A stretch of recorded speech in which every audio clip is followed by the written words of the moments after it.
Bago pa man makakilos si US President Donald Trump ay inunahan na ito ng Iran. Ano nga ba ang ginawa ng Iran at ano nga ba sana ang gagawin ni President Donald Trump? Yan ang ating pag-uusapan sa videong ito. Pero bago ang lahat ay huwag kalimutang mag-subscribe.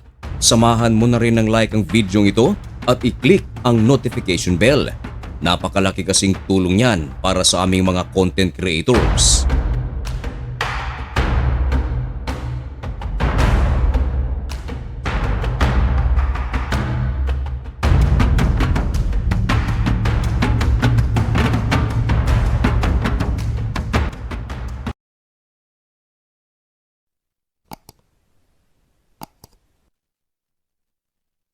Maligayang pagbabalik mga kaibigan. Kumusta kayong lahat? Ngayon ay May 7, 2026 at nagbabaga at napakabagong balita ang ating ihahatid sa inyo. Ito ay may kaugnayan pa rin sa nananatiling tensyon ng Amerika at ng Iran. Kung digmaan ang pag-uusapan, hindi maikakaila na talagang kapag ang isang bansa ay lamang maraming mga sundalo, high-tech na mga kagamitan, maraming mga armas na pandigma, masasabi nating lamang ito. Sa mga sinaunang digmaan, hindi gaanong pinag-uusapan kung anong armas ang gagamitin, kundi mas pinag-uusapan kung gaano kadami ang kanilang mga sundalo. Kapag marami ang sundalo, lamang na lamang. Pero sa mga modernong gera, hindi na gaanong pinag-uusapan kung gaano karami ang mga sundalo. Ang pinag-uusapan ngayon ay kung high-tech ba sa kagamitan ang isang bansa at kung gaano kadami ang kanilang mga missiles, mga drones, mga attack helicopters at iba pa. At isa pa sa hindi dapat kalimutan na kapag digmaan ang pag-uusapan sa modernong panahon, dagdag tapang din at lakas ng loob kapag ang isang bansa ay maraming allied. Kung Israel ang pag-uusapan, marami silang alyado. Kung United States of America ang pag-uusapan, marami din silang alyado. Kaya lang, meron ding mga bansa na hindi basta-bastang tumutulong. Kung Iran naman ang pag-uusapan, hindi maikakaila na kaibigan nila ang Russia, North Korea at ang Iran. Katakataka rin na kahit na mga Muslim countries lalong-lalo na sa Middle East ay mas pumapanig pa ito sa Israel kaysa sa Iran. Bagay na ipinagtampo ng husto ng Iran dahil tahasang ipinapakita ng Jordan, UAE, Saudi Arabia, Bahrain na kumakampi ito sa United States of America na siya namang kaibigan ng Israel. At isa pa sa talagang ikinagalit ng Iran ay ang pinakabagong ginawa ng Israel, ang pagpapadala ng kanilang sikat na air defense system. Ito, yung Iron Dome Air Defense System.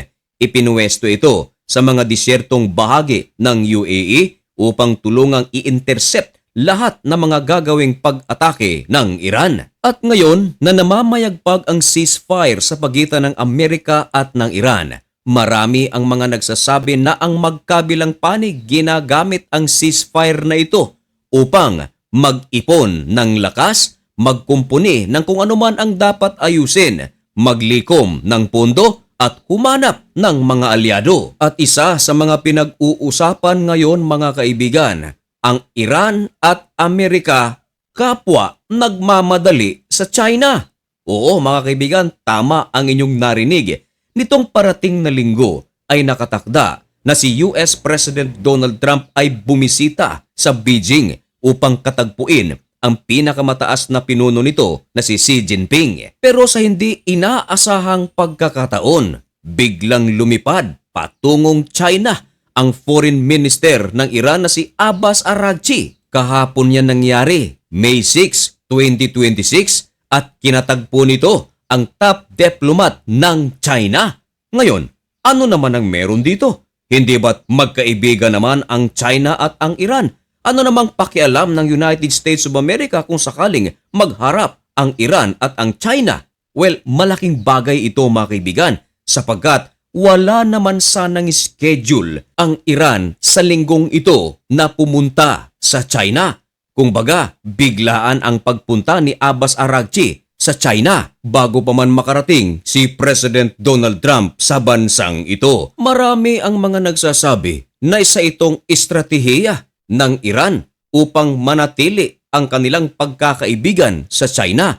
Kumbaga, malaki ang possibility na nagbibigay na ng ideya ang Iran sa China bago pa man makaharap ni President Donald Trump si Xi Jinping. Baka kung ano pa ang mapag-usapan ng Amerika at ng China. Baka himukin ng United States of America ang China na tulungan sila na tuluyan ng buksan ng Strait of Hormuz na siya namang ayaw gawin ng Iran. Matatandaan na isa rin ang China sa nakaka-benefits sa pagdaan sa Strait of Hormuz. Hindi lang ang China kundi maraming bansa sa Asia. Malaki ang possibility na mapag-usapan ito ng Amerika at ng China. At baka maengganyo pa ng United States of America ang China na tulungan silang tuluyan ng alisin ng Iran ang kanilang uranium enrichment.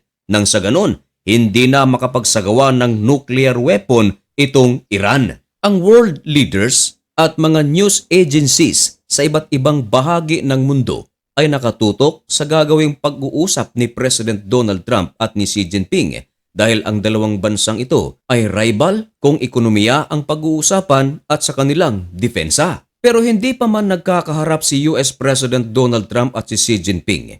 May kumalat na balita at ibinalita ito ng Reuters, yung naka-highlight mga kaibigan. Ayon dito, US Treasury Secretary Scott Bessent urges China to step up diplomatic effort to persuade Iran to open the Strait of Hormuz to international shipping. Ayan, maliwanag na sinasabi sa mga balita na isa yan sa mga pakay ng United States of America kung bakit gusto nitong pumunta sa China. Now, kung ilalagay naman natin ang ating paa sa sapatos ng Iran, ito ay parang may isang maliit na bato na nasa loob ng sapatos at nagbibigay ng sakit bawat hakbang. At naririnig ito ng Iran. Of course, masakit ito para sa Iran dahil ang kakausapin ng Amerika ay China, kaibigan ng Iran. At ang pakay, buksan ang Strait of Hormuz. Paano kung pumayag ang China? Isa itong napakalaking dilubyo para sa Iran. Pero kung nananatiling matatag ang pagkakaibigan ng China at Iran ay hinding-hindi papayag ang China sa imumungkahi ng Amerika.